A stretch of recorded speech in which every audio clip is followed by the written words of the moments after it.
Masret Shabbat Daf Tzadik Dalet. Nous commençons Tzadik Gimel Amud Bet, 6 lignes avant la fin à la Mishnah. Amotzi Ochlim Pachot Mikashiur.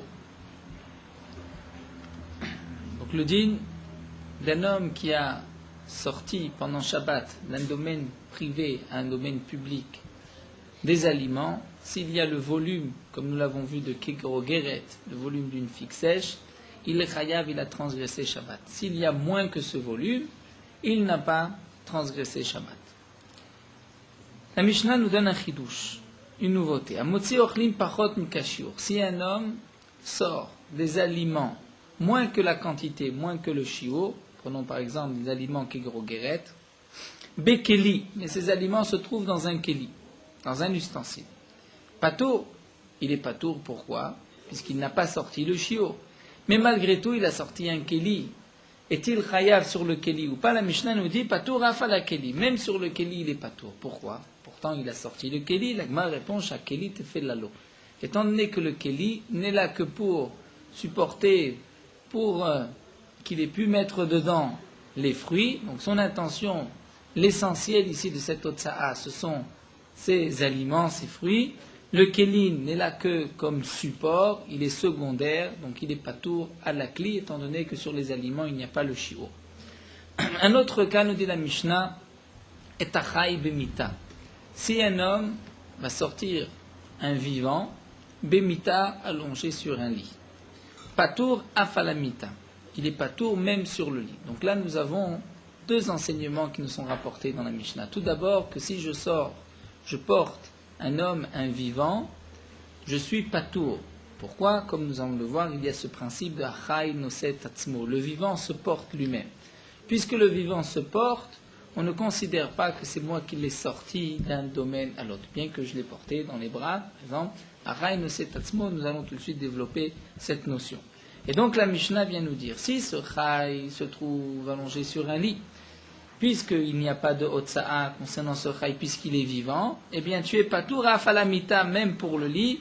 On ne peut pas dire que malgré tout il a sorti le lit, il est chayav. Pourquoi shamita te fait l'alo? Puisque la mita, le lit, est affaire et secondaire au chai, au vivant. Alors que etamet vemita, si un homme va sortir un mort dans un lit, chayav, il est chayav. Pourquoi? Donc on va dire simplement, puisque le mort ne se porte pas, donc il y a une otsa'a, ce n'est pas chai noset atzmo. Quelle est la notion de chai noset atzmo? Rashi nous dit ici, deu mekel atzmo venose atzmo. C'est vrai, nous savons tous qu'un vivant est plus léger qu'un mort. Pourquoi est-il plus léger? Puisqu'il y a cette notion de chai nosé, il se porte. Et nous dit Rashi, puisqu'il se porte, donc mekel atzmo, d'abord nous dit Rashi, il se fait plus léger, et aussi il se porte. Seulement Tosfot, dans Daf Tzadik Dalet, le deuxième Tosfot, pose la question, que veut dire parce qu'il est plus léger? Mais même lorsqu'on va porter un poids léger, on est aussi chayav. Donc qu'est-ce que signifie il est plus léger? Bien Tosfot nous dit simplement, en vérité, nous apprenons la Hotsa'a du Mishkan. Et bien dans le Mishkan, on n'a jamais vu qu'on portait des vivants. Par exemple, les bêtes, nous dit le Tosfot, les Elim et le Techashim, ces bêtes, on se servait de ces bêtes, de ces béliers, de cette peau de Techashim pour les tentures du Beth Amikdash. Ils n'étaient pas portés, on les tirait puisqu'ils pouvaient marcher. Une fois qu'ils étaient abattus et qu'ils étaient tués, on ne les portait plus. Donc il n'y avait pas de melacha, de hotsa'a avec des vivants. Nous n'en avons pas vu dans le Mishkan. Un autre point encore, le chilazon qu'on utilisait pour la couleur, pour le trélet, pour le bleu, nous dit Tosfot, comme nous l'avons vu dans la Gemara plus haut, que tant qu'il est vivant, la couleur est meilleure. C'est-à-dire, lorsqu'on avait besoin de la couleur, on tuait le chilazon et c'est à ce moment-là qu'on prenait sa couleur. Pour que la couleur qu'on ait prise soit la plus proche de sa mort. Donc on voit, nous dit Tosfot, que dans le Mishkan, en aucun cas on portait des vivants. On portait les poutres, on portait les tentures, on portait tout. Mais les vivants, les bêtes, le chilazon, n'étaient pas portés vivants, ils étaient portés peut-être que par la suite mort, donc c'est pour cela que nous apprenons le principe de achai noset atzmo. Ça voudrait dire d'après Tosfot, c'est pas seulement parce qu'il se porte, mais dans le Mishkan, nous n'avons pas vu une telle otsa. Bien sûr, c'est vrai que dans le Mishkan, on n'a pas vu qu'on portait une table, donc ça veut dire que si un homme va sortir une table, il n'est pas chayav. Ça, évidemment, qu'on ne va pas faire la différence entre tel objet ou tel objet. Il y a aussi une svara, une logique de ce chay noset atzmo qui se porte, qui se lève, c'est-à-dire je ne le porte pas entièrement. Et donc, puisque je ne le porte pas entièrement, et que dans le Mishkan, nous n'avions pas une melacha semblable, c'est pour cela qu'il est patour. C'est ainsi que Tosfot explique le principe de chay noset atzmo.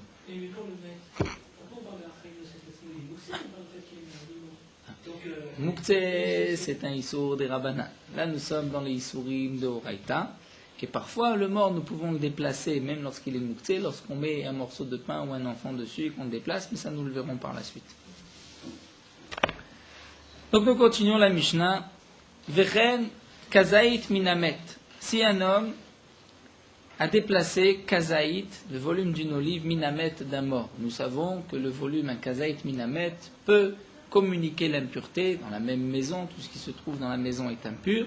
Si un homme avait un kazaït, serait-ce qu'un morceau d'un mort dans la maison, et qu'il veut enlever ce kazaït minamet, le sortir de la maison, pour ne pas qu'il soit dans la maison, donc ce n'est pas pour lui, mais c'est pour le déplacer, fait kazaït minanevela, ou bien kazaït d'une bête morte, qui il y a aussi une impureté de maga au contact, et kaadasha minasheretz, et aussi kaadasha, le volume d'une lentille d'un sheretz, chayav, il est chayav, puisque il les a déplacés. Mais Rabbi Shimon, Poter, Rabbi Shimon nous dit qu'il est pato.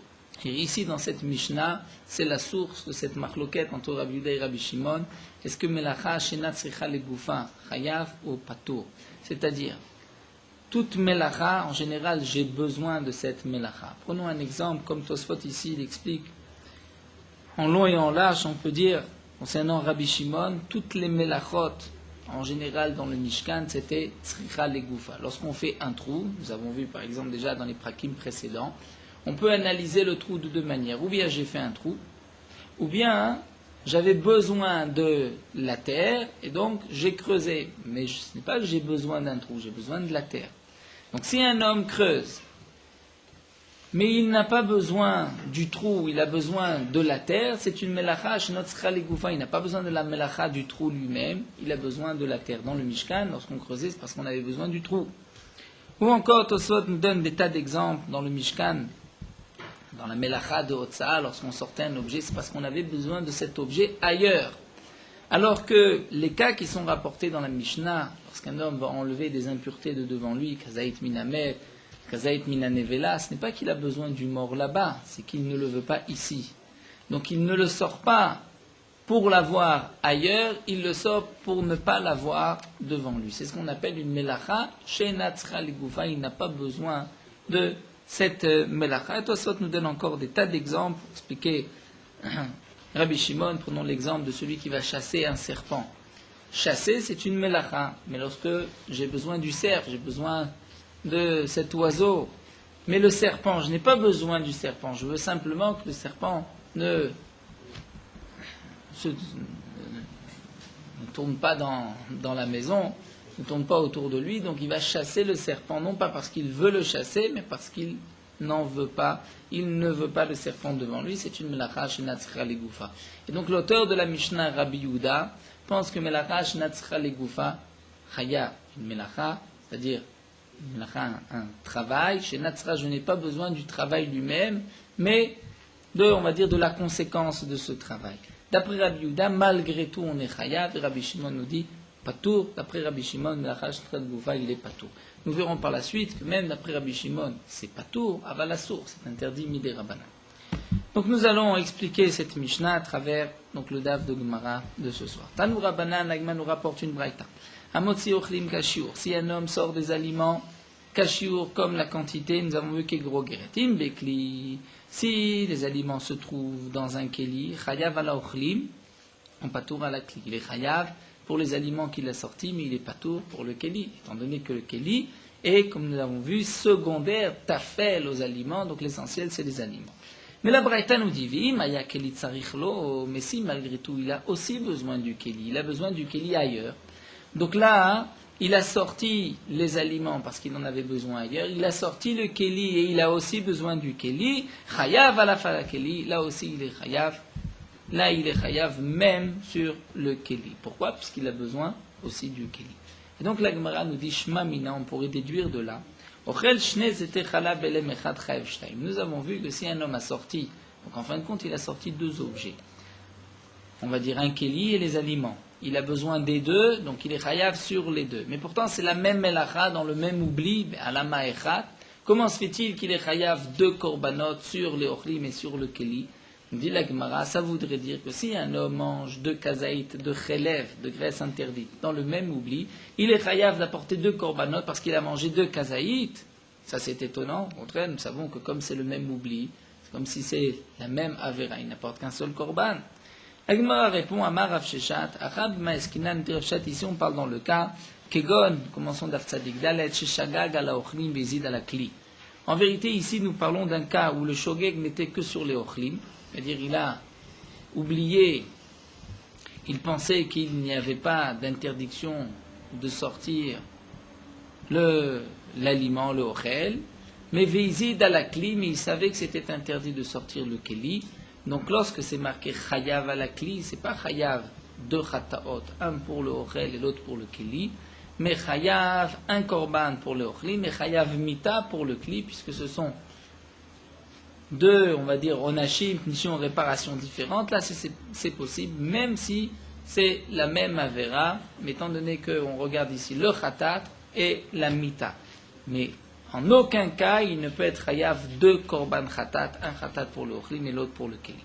Matkifle Ravashi, Ravashi n'est pas d'accord avec cette explication, puisque Ravashi dit via A, Afalakli, Katane, c'est marqué même pour le kli, donc même pour le kli, ceci veut dire, ça signifie, il est chayav la même chose, un korban, même pour le kli, pas seulement sur l'urli, mais pour le kli. Et là, Ravashi répond que quand Shagag baiser ou baiser. En vérité, nous dit Ravashi, on parle dans le cas où cet homme a une shgaga, un oubli, sans faire exprès, aussi bien pour le urlim que pour le keli. Alors, c'est vrai que, puisqu'il a transgressé Balama Echad et qu'il a sorti deux choses, il ne devrait être qu'un seul. Seulement, ici, on parle dans le cas Nodalo vechazav Nodalo. Tout d'abord, on lui a dit, mais tu as transgressé Shabbat, puisque tu as sorti des aliments. Et puis, quelques temps plus tard, on lui a dit, mais tu as transgressé Shabbat, puisque tu as sorti un Keli. Donc, puisque la Yédia, c'est-à-dire lorsqu'il a su qu'il a transgressé Shabbat, la Yédia ne s'est pas faite en même temps, c'était en deux temps, il devra apporter deux korbanot. Ou plukta de Rabbi Yochanan Rav Shimon Lakish, la marloquette de Rabbi Yochanan Rav Shimon Lakish, Rashi nous renvoie à Daf Ain Aleph dans Perek Klal Gadol, où nous avons vu cette marloquette. Est-ce que Yediot Machlakot, est-ce que Yediot, c'est-à-dire le fait de savoir en deux temps qu'il a transgressé, est-ce que c'est Mechalek, Mechalkot, deux korbanot ou pas? Est-ce que Yediot Mechalkot? Donc, Rav Sheshat pense que En Yediot Mechalkot, Ravashi nous dit Yediot Mechalkot, c'est ainsi qu'explique Rashi la Soulia. Et donc, puisque il a su tout d'abord qu'il a transgressé Shabbat puisqu'il a sorti des aliments, donc il avait déjà un chiyuv d'un korban khatat. Lorsque plus tard, on va lui dire, mais tu as aussi transgressé Shabbat puisque tu as sorti un ustensile, un keli, là il y a une deuxième yédia et devra apporter un autre korban, comme nous l'avons vu dans cette marloquette de Rabbi Yochanan et de Rabbi Shimon ben Lakish. Tosfot donne une petite nuance, mais nous n'allons pas rentrer dans les détails. La Gemara continue, et achai bemita. Si un homme a sorti un vivant allongé sur un lit, patour, il est exempté de korban, afalamita, même pour le lit, pas seulement pour le chai, le vivant, puisque nous avons le principe de chai noset atzmo, que le vivant se porte, donc il est patour, mais même sur le lit, puisque le lit est secondaire au chai, il est tafel au chai.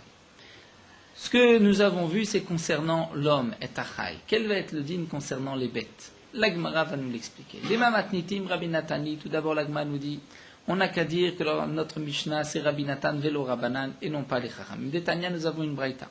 Hamotzi bema chayav ve'oftir shtarabim, si un homme fait sortir, donc il porte une bête, ou chaya, une bête sauvage, donc une bête domestique, une bête sauvage, ve'of anoazel shtarabim dans le domaine public. Ben chayim ben shrutim, qu'il soit vivant ou mort, égorgé, chayav, il est chayav. Donc même vivant, nous voyons qu'il est chayav. Il n'y a pas le principe de chay noset atzmo concernant les bêtes. Rabbi Natan Omer al shrutim chayav al chayim patur. Rabbi Natan nous dit, sur les shrutim, c'est-à-dire sur les bêtes égorgées, donc mortes, il est chayav, mais sur les vivantes, il est patur. Pourquoi chay noset atzmo? Donc l'auteur de notre Mishnah qui dit que chay noset atzmo n'est que Rabbi Natan, puisque nous voyons que d'après les Chachamim, dans les bêtes, il n'y a pas le principe de Chai Noseh Tatzmo, donc a priori pour l'homme, ça devrait être la même chose. Et pour l'homme, on ne dira pas non plus à Chai Noseh Tatzmo. Donc, l'auteur de la Mishnah, c'est Rabbi Nathan. La Gemara dit pas du tout. Amarava. Afilotema Rabbanan. En vérité, tu peux dire que l'auteur de la Mishnah, c'est les Chachamim. On va faire une distinction entre un homme, l'être humain et les bêtes. Afilotema Rabbanan. Ad kan lo pligi Rabbanan et Rabbi Nathan. Jusqu'à présent, nous n'avons vu que les Chachamim sont en marloquette sur Rabbi Nathan et la bébé Machaya Ve'ov, seulement concernant les bêtes. Quelle différence entre les bêtes et les hommes? Parce que les bêtes, Meshar Bete Nafshayu. Rashi nous explique, les bêtes ne veulent pas rester dans les bras de l'homme, donc elles ont tendance à s'alourdir, à essayer de se défaire des mains de l'homme. Et donc, la bête, au contraire, ne se porte pas, mais s'alourdit. Donc, il n'y a pas la notion de Chai Noseh Tatzmo. Aval Adam, mais un homme, Chai, qui est vivant, des Noseh Tatzmo, où là, il y a ce principe Noseh Tatzmo. Afilo Rabbanan Modé, même les Chachamim sont d'accord. Donc, la Gemara, au départ, avait voulu dire que puisque nous avons vu d'après les Chachamim, il n'y a pas le principe de Chai Noseh Tatzmo concernant les bêtes, il n'y a pas non plus le principe de Chai Noseh Tatzmo concernant l'être humain. La Gemara nous dit, on va faire une différence entre les bêtes et l'être humain, puisque les bêtes vont s'alourdir au contraire, puisqu'elles veulent sortir des bras de l'homme. Hamale Ravada Barava le Rava. Ravada Barava va poser une question à Rava. Donc Rava vient de dire qu'il y a une différence entre l'être humain et l'homme, entre l'être humain et les bêtes.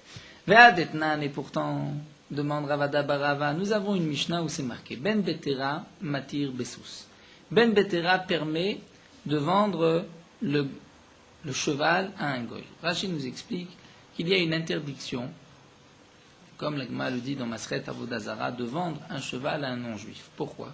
Si on te permet de vendre une bête à un non-juif, tu vas peut-être demain la lui prêter ou la louer. Quel est le problème de prêter sa bête ou la louer à un non-juif? C'est que Shabbat, ma bête doit se reposer. Elle n'a pas le droit de faire des melachot. Si je la loue au non-juif, le non-juif va l'utiliser Shabbat et ma bête va faire des melachot. Bien, Ben Betera nous dit, concernant le cheval, il n'y a aucun problème. À quoi sert un cheval? À porter un cavalier. Lorsque le cheval va porter l'homme, puisqu'il y a le principe de Chai Noseh Tatzmo que l'homme se porte, donc le cheval ne transgresse pas Shabbat, entre guillemets, donc je n'ai pas, c'est vrai que ma bête doit se reposer Shabbat, mais là ma bête ne fait pas de Melacha, puisque même si c'est moi qui porte un homme, je ne transgresse pas, puisqu'il y a Chai Noseh Tatzmo. Puisque l'interdiction, nous dit Rashi, n'est que Midera Banan, donc à ce moment-là, les Chachamim n'ont pas été gozer, n'ont pas interdit de vendre le cheval. Donc Ben Betera nous dit, on peut vendre un cheval, puisque même si demain tu vas louer ton cheval, quel va être le problème? Le cheval va porter un cavalier non-juif, c'est Chai Noseh Tatzmo, ton cheval ne transgresse pas Shabbat, donc tu ne transgresses pas Shabbat. Dire, lorsque mon cheval va transgresser Shabbat, c'est moi qui transgresse Shabbat. Dire, mon cheval n'a pas le droit de faire une melacha. Mais si le cheval fait une melacha, ce n'est pas le cheval qui a transgressé Shabbat, c'est son propriétaire qui a transgressé Shabbat. Donc quel est le problème? C'est que nous avons une autre braïta. Betania ben betera matir bessus mipnei sheosebo melacha shen chayvim alea chatat. Et la braïta explique, donc comme Rachid l'a dit, pourquoi d'après ben betera c'est permis le cheval, puisque le cheval ne fait pas de melacha sur laquelle il y a un chiyuv chatat, puisque Chai Noseh Tatzmo. Amar Rabbi Yochanan ben Betera et Rabbi Nathan amrou davar echad. Et Rabbi Yochanan dit que Ben Betera et Rabbi Nathan ont dit la même chose. Que quoi? Que Chai Noseh Tatzmo. Et là nous avons vu que Ben Betera nous parle de l'homme. L'homme qui est assis sur un cheval, il y a la notion de Chai Noseh Tatzmo. Si véritablement les Chachamim sont aussi d'accord avec le principe de Chai Noseh Tatzmo, pourquoi Rabbi Yochanan dit Ben Betera et Rabbi Nathan? Même les Chachamim sont d'accord que pour l'homme, il y a Chai Noseh Tatzmo. Donc, puisque Rabbi Yochanan dit que Ben Betera et Rabbi Nathan ont dit la même chose, ça voudrait dire que les Chachamim ne sont pas d'accord avec Rabbi Nathan et avec Ben Betera.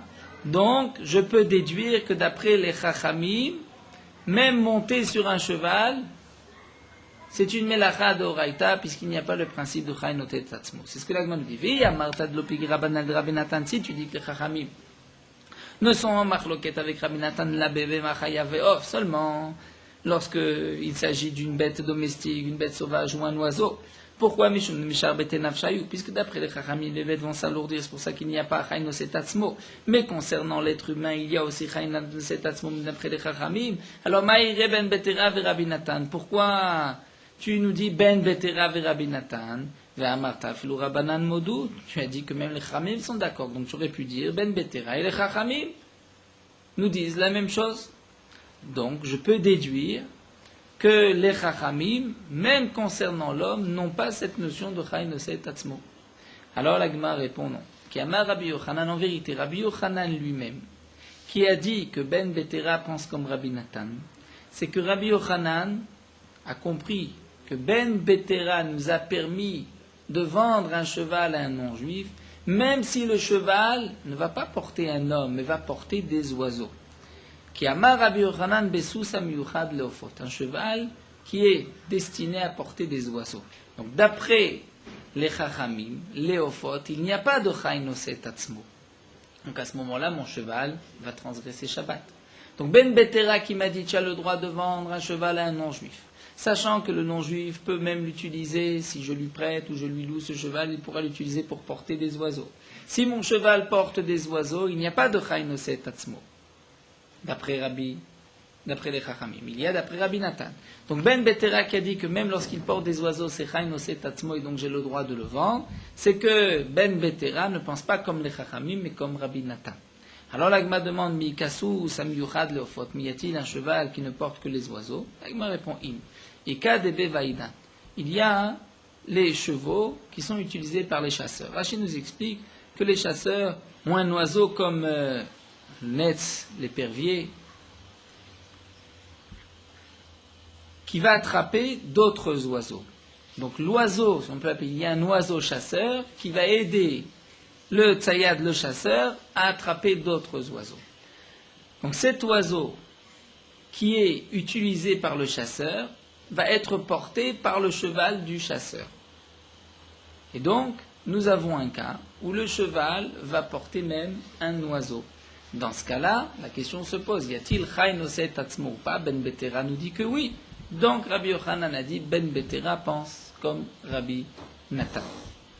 La Gemara continue, Amar Rabbi Yochanan, Modé Rabbi Natan Bekapot. Même si Rabbi Natan a dit qu'il y a cette notion de Chai Nosei Tatzmo même pour les bêtes, mais Rabbi Natan est d'accord que si on les a attachés les bêtes, ou même si l'homme a été attaché, nous dit Rashi, il n'y a plus la notion de Chai Nosei Tatzmo, il ne se porte pas, puisqu'il est attaché, il ne peut pas marcher de lui-même. Amalé Ravada Bar Matna la Abaye. Ravada Bar Matna pose la question à Abaye. Ve'ane Parsae. Donc les habitants de l'Iran, des Keman, des Kafit et d'Amou. Ces hommes ressemblent à d'autres attachés. C'est-à-dire, nous explique Rashi, les Parsae sont des gens délicats, qui ne mettent pas le pied par terre et qui ont l'habitude d'être dans des habits très larges et qui sont assis sur leurs bêtes. Donc ces hommes, c'est comme s'ils étaient attachés. On ne peut pas dire que ce sont des gens qui se portent. Ce sont des gens qui ne marchent pas. Mais Amar Rabbi Yochanan, et pourtant Rabbi Yochanan a dit que Ben Betera ve Rabbi Natan amrou davar echad. Donc lorsque Rabbi Yochanan a expliqué que Ben Betera pense comme Rabbi Natan, c'est-à-dire Ben Betera a permis de vendre un cheval, même si ce cheval va servir à porter un parsaé. Pourtant, le parsaé, c'est comme s'il était attaché, il n'y a pas la notion de Chai Nosei Tatzmo. Donc même les Rabbi Natan ne devraient pas être d'accord avec Ben Betera. Et la Gemara répond simplement, en vérité, le parsaé peut très bien descendre, courir et marcher. Seulement, Atam Ramot Ruchahu Dinakitlo, une sorte d'orgueil que le parsaé a, qui ne peut pas se déplacer autrement que sur un cheval. Deaou par Dashram, puisque la Gemara nous dit qu'il y avait un soldat, Deratach Malka il avait, que le roi s'est fâché contre lui, Veraït late parse bekaré, et il a couru 3 parsaot à pied. Donc tu vois que le parsaé, lorsqu'il veut, il peut aussi courir. Donc puisqu'il peut courir, même lorsqu'il est assis sur un cheval, on ne va pas dire qu'il est attaché. Il y a la notion de Chai Nosei Tatzmo, et si un cheval le porte, donc le cheval, on va dire, n'a pas transgressé Shabbat. Et de même, si un homme va porter un parsaé, qui peut très bien marcher, mais qui ne le fait pas par son orgueil, il est malgré tout patour, puisqu'il y a Chai Nosei Tatzmo. Nous continuons, la Gemara va expliquer la suite de la Mishnah. Et Tamed bamita chaya vechen kazait minamet. Amar Rabbi Bachana, Amar Rabbi Yochanan, Amar Rabbi Yosef, Amar Rabbi Shimon Lakish. Poter aya Rabbi Shimon. Il dit donc Rabba Chana, nom de Rabbi Shimon ben Lakish, Rabbi Shimon qui a dit que Melacha shenatzricha legoufa, lorsque tu déplaces ce mort, puisque tu n'as pas besoin du mort là-bas, tu veux simplement qu'il ne soit pas là, tu es patour. Eh bien, Rabbi Shimon dit que tu es patour, et nous tournons la page. Av bemotzi et amet le kovro. Même lorsque tu vas sortir un mort pour l'enterrer, tu es aussi patour. Donc, bien sûr, par rapport au problème de Mouktsé, comme nous verrons par la suite, de toute manière, là, on ne parle pas de Mouktsé qui est un Issour des Rabbanan, on ne parle que d'une Melacha de Horaïta, est-ce qu'il est patour ou Assour. Et nous verrons, Rashi explique par la suite. Nous avons un cas où Rav Nachman bar Yitzhak a permis de sortir un mort, malgré l'interdiction de Mouktsé, c'est qu'il a permis de mettre un morceau de pain ou un enfant dessus et de le déplacer ainsi, en évitant le problème de Mouktsé, comme nous le verrons dans les dynimes de Mouktsé. Donc ici, Rabbi Shimon ben Lakish nous dit, d'après Rabbi Shimon, même lorsque tu sors un mort pour l'enterrer, tu es patour. Pourquoi?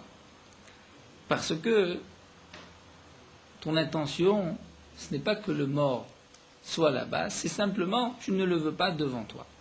C'est-à-dire, nous explique Rashi, ne dis pas dans quel cas Rabbi Shimon dit que c'est patour. C'est lorsque tu vas laisser le mort en dehors de chez toi.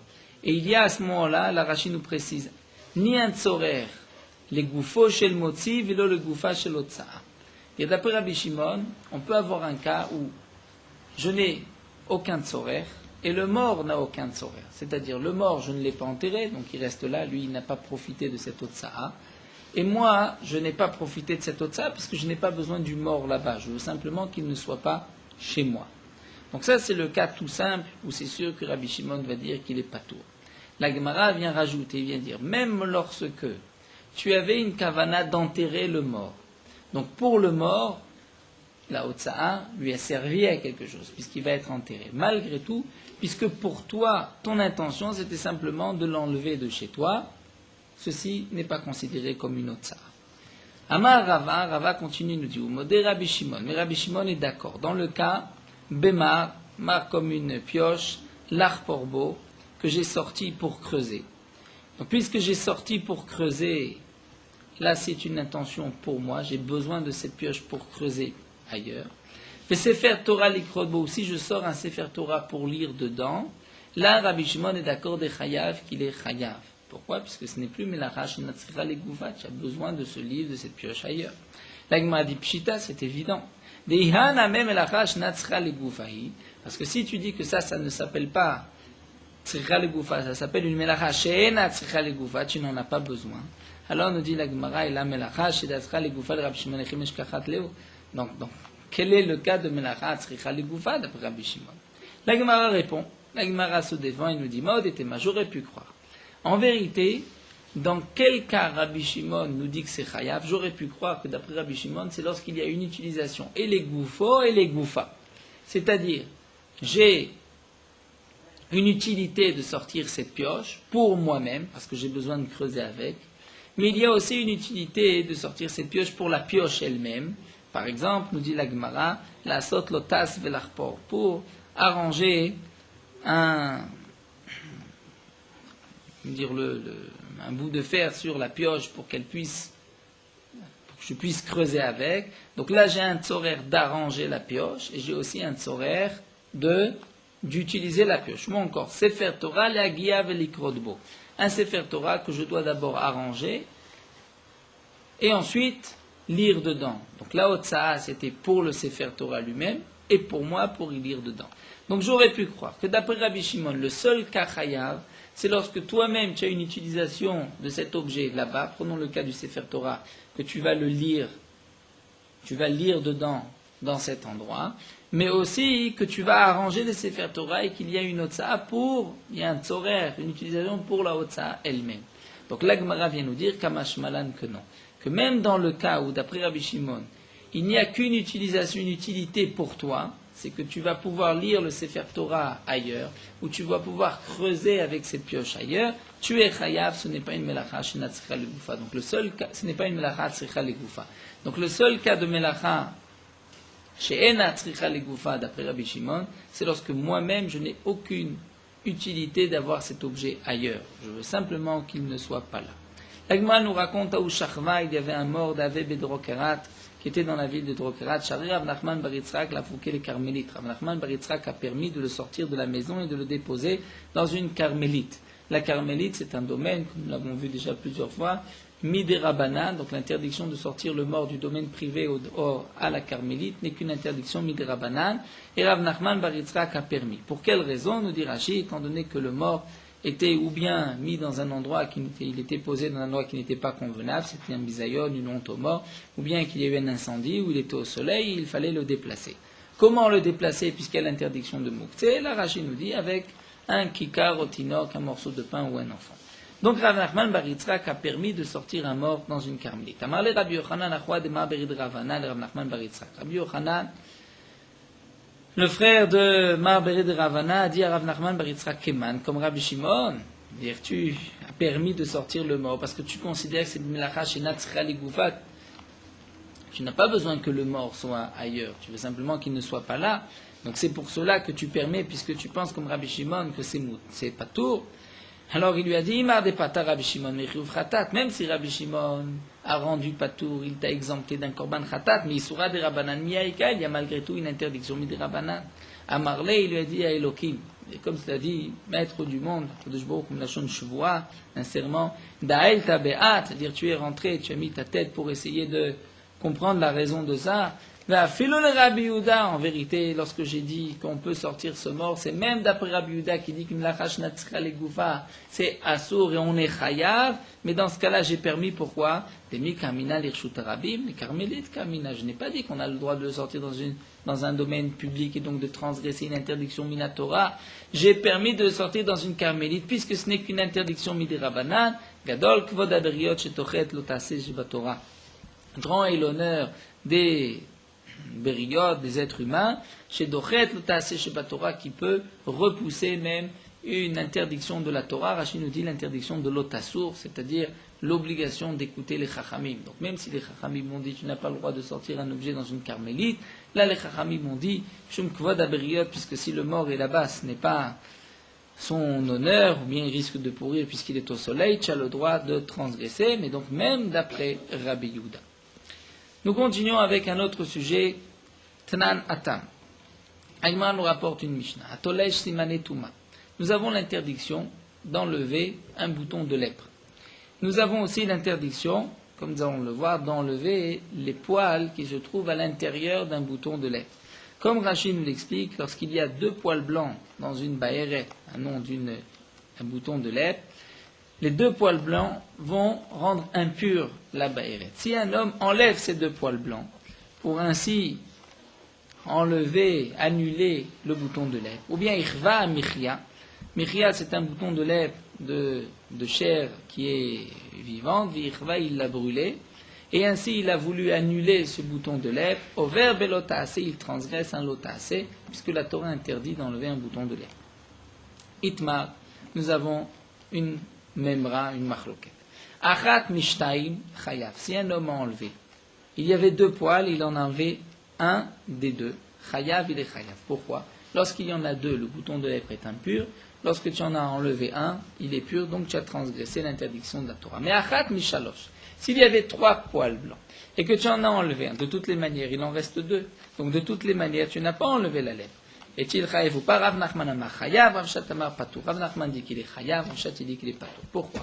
Rav Nachman amar chayav, Rav Nachman dit qu'il est chayav, anema asar.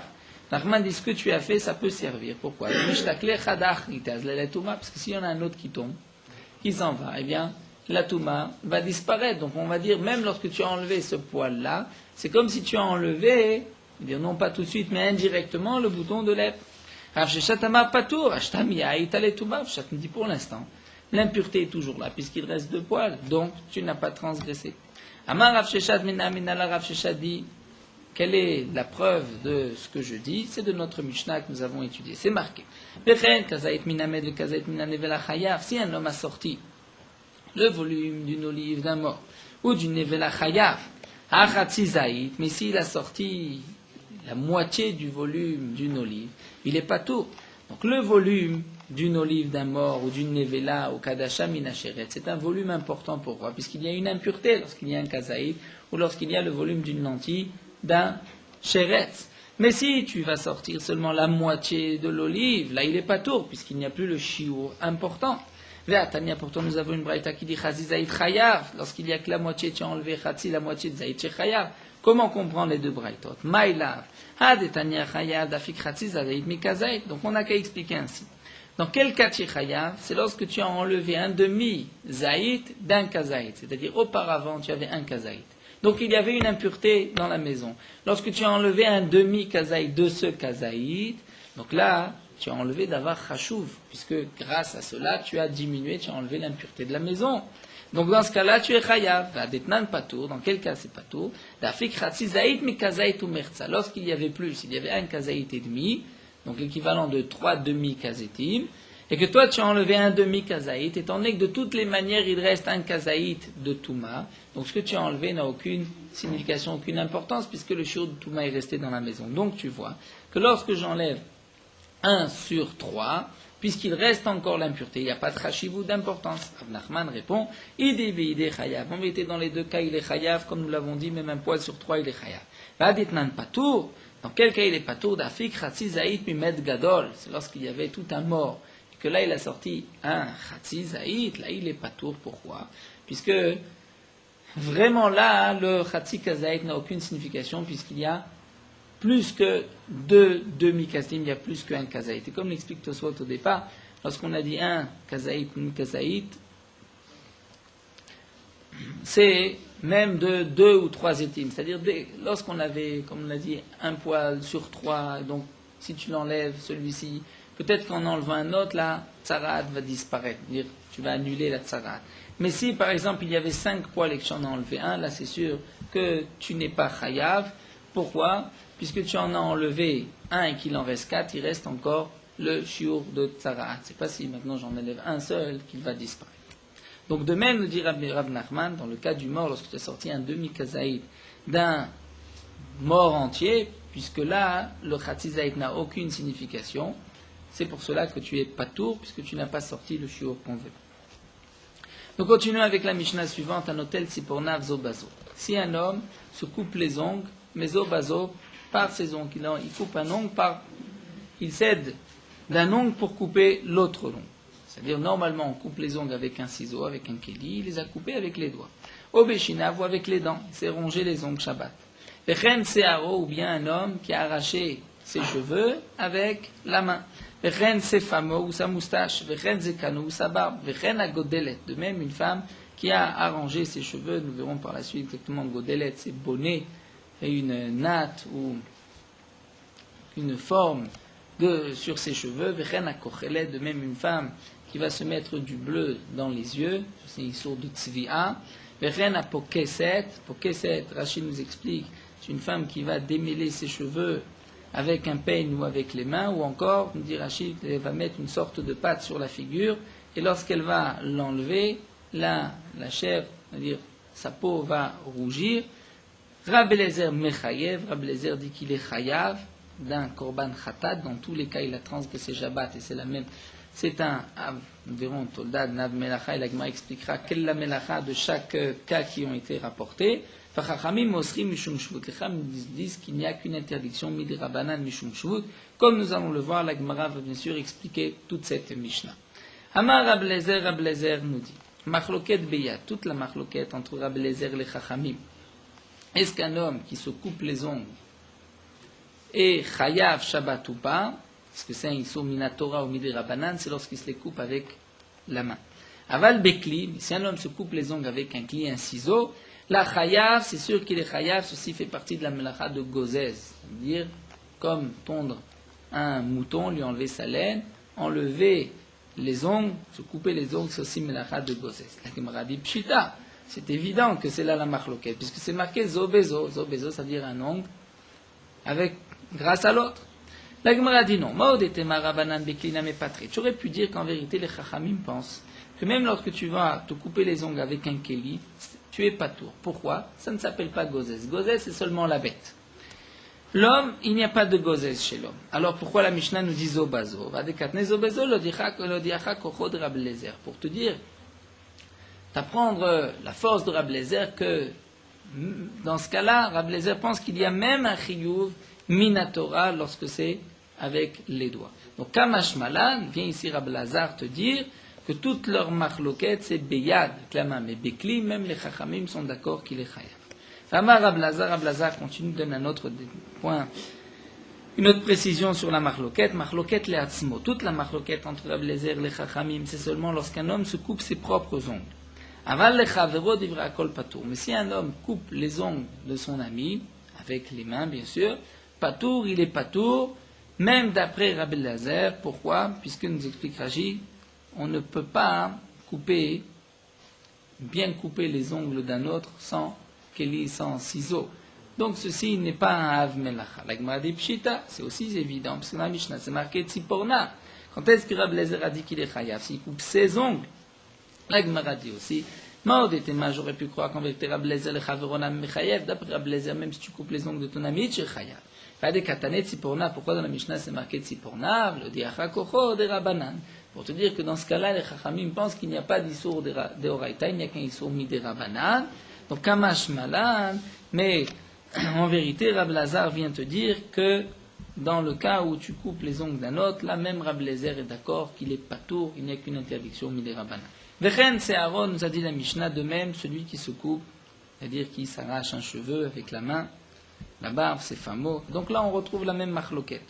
Entre les chachamim et Rabbi Eliezer. Rabbi Eliezer dit, si un homme se coupe les cheveux, s'achève avec la main, il est chayav. Les chachamim disent non, normalement c'est avec un ciseau, pas avec les mains. Tana, nous avons une braïta, notel, melo piazouk chayav. Si un homme va s'enlever des cheveux, melo, la quantité de remplir le bout du ciseau, chayav il est chayav. Kama melo piazouk, c'est quoi remplir le bout du ciseau? C'est, nous dit l'agma Rabuda Shtaim, 2 poils, 2 cheveux.